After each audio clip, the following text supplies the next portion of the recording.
Welcome back.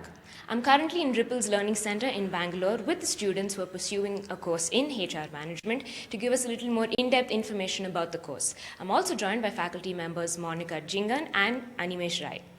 So if you could tell us firstly what HR management entails. Right. Human resource over a period of time has evolved as one of the most diversified support function. Right from a time when a person gets into an organization to the time person moves out, which means, let's say, an entry-level interview to an exit-level interview.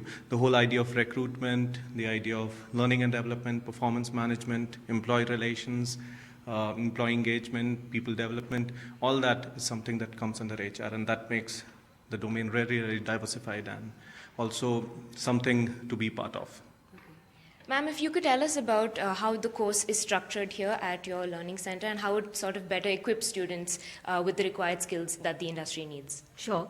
The courses that we have covers all the domains of HR and including HR analytics, which is a very recent domain, because HR is supposed to has been sitting on a lot of data in the past few years, and so it becomes very important part of human resource domain.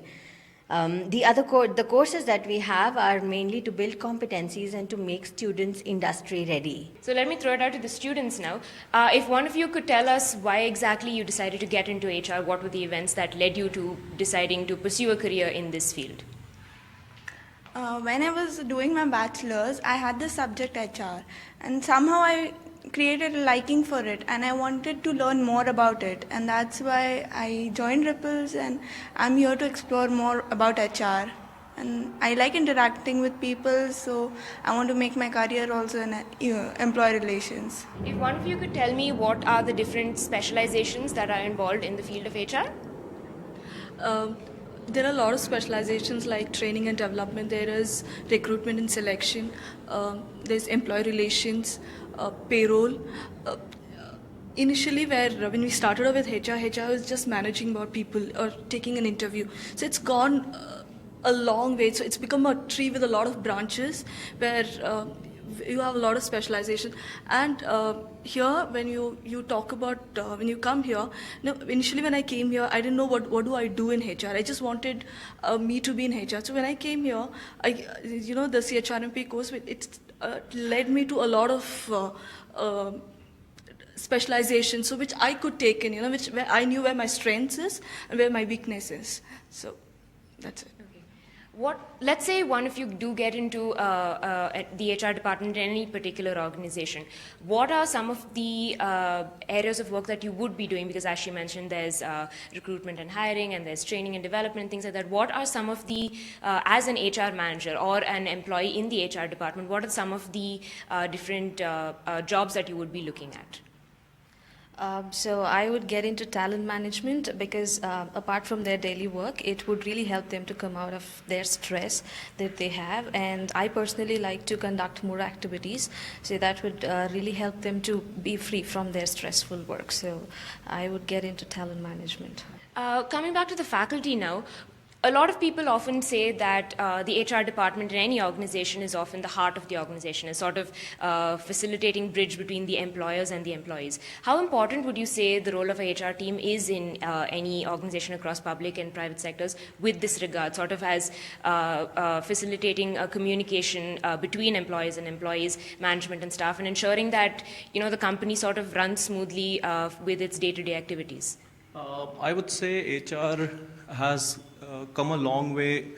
We cannot really think of HR today only as a communication channel between employer and employee, because what is being done today by HR is something of strategic importance, because the kind of for example, let's talk about competency-based HRM. When we talk about competency-based HRM, we see that the whole productivity, the way performance is being managed or the productivity is derived in organization is changing. So when we talk about learning and development and upskilling, we are seeing the gap between desired and done performance being improved drastically.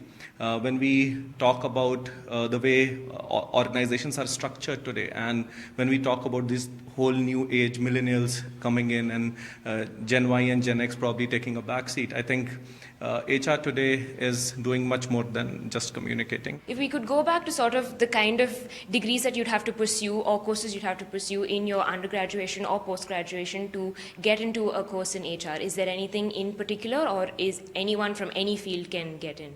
I'm basically an engineer, and I've had experience in aerospace engineering and also finance domain. I was a German resource, so having worked in these two domains, I can safely say that doing work in HR doesn't require you to have any particular degree as such, but you need, like he said, you need a very practical experience. You need to know the most recent trends that happen, because every organization wants to be ahead, right? You all want to perform well. So I think courses like these, where you can update yourself, like CHRMP, and you need these kind of short courses, quick courses. I have a degree in finance, and I worked as a financial analyst for about 7 years. Such courses, it's like HR is a very red person in an organization, very confident person. A course like this, it's not only knowledge that comes across, it's also your personality that would come across, your confidence that would come across. So such courses should be more. I would, a course like CHRMP, which would build in a lot of confidence, which brings out your personality, should be a must. I've done MBA in HR, but I still want to hone my skills. I just want to sharpen my skills. That's why I chose this. I used to work as an HR administrator, work abroad. Now came back, and I'm planning to go back again. So before I go back, I just want to sharpen my skills. I want to be ready to hit the job market back abroad. Now, there's a lot of talk about skill development that's been happening around the country, and like also she mentioned. So what are some of the skills that an HR personnel would require? I like to say something that Richard Branson said. So he said, take care of your employees and they'll take care of your customers for you. So people in general are like very complex, So that itself is the first challenge as I see it. And also working around the system, you always need to be flexible. For the company also, you need to benefit. So working around the challenges of people and the company, balancing both, and as well maintaining that performance level and all of that, blending it all in is what I feel is a challenge, but need not be an obstacle. It's a good challenge.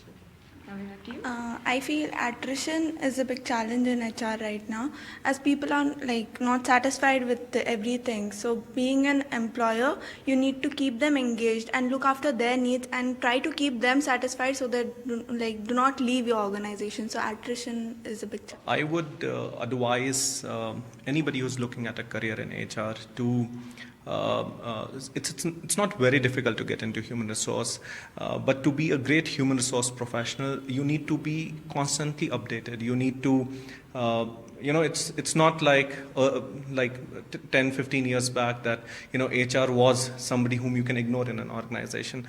HR today is in line with business, so you constantly need to enhance your skill, your competencies to be able to deliver what's required to the industry. So HR is challenging, but at the same time, I would suggest that you have, if you have it in you, I am very sure that you would be able to do justice to the role that you are in. So that is what would be my advice to young HR professionals. Yeah. Great. Thank you so much, sir. Thank you, ma'am. And thanks to all of you for joining us. Well, if you are planning on pursuing a career in HR, these tips would have definitely come in handy. That's a wrap on today's show. Thank you so much for watching.